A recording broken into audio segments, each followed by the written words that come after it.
Hi, my name's Caitlin Woods from the University of Western Australia. Today I'm discussing Digitalisation of Maintenance Work Management, a work design perspective.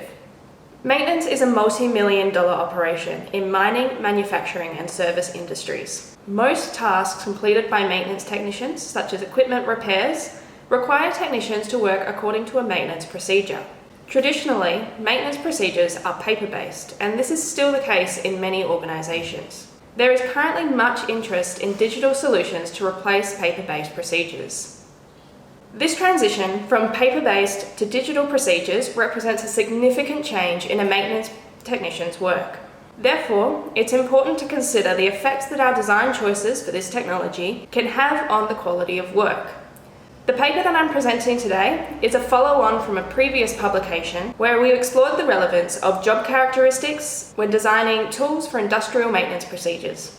The job characteristics model originates from organisational psychology. It describes a set of job characteristics such as task identity and skill variety, and the effects that this has on psychological states of employees. These psychological states, such as feelings of responsibility, promote positive work outcomes such as high performance and low absenteeism.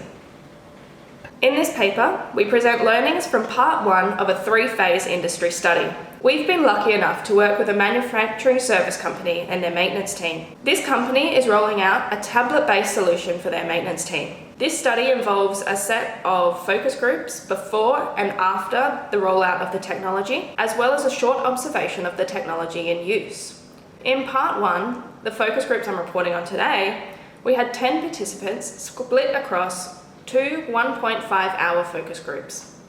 In the focus groups, participants were first asked about the opportunities and barriers that they anticipate in the rollout of the technology. After this, participants were given a sheet containing 6 job characteristics and a description of each. The facilitator then went through each characteristic and asked participants how they anticipated the new tool would impact their work according to this characteristic.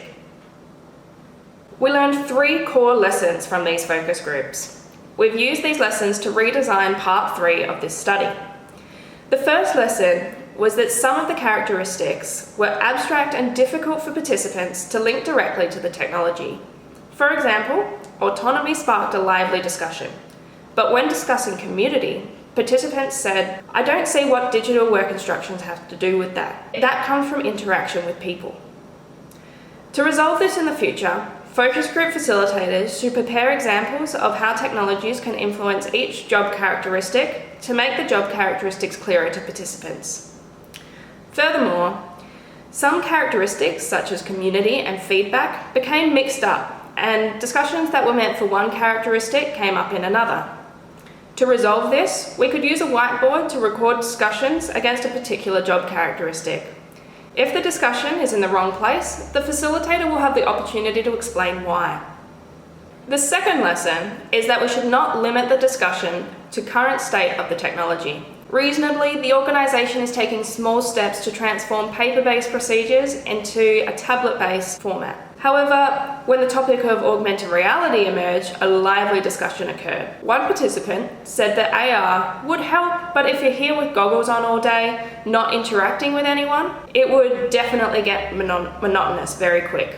This told us that community is a significant part of this participant's work, despite, as discussed previously, participants being unable to articulate the effects that technology would have on community.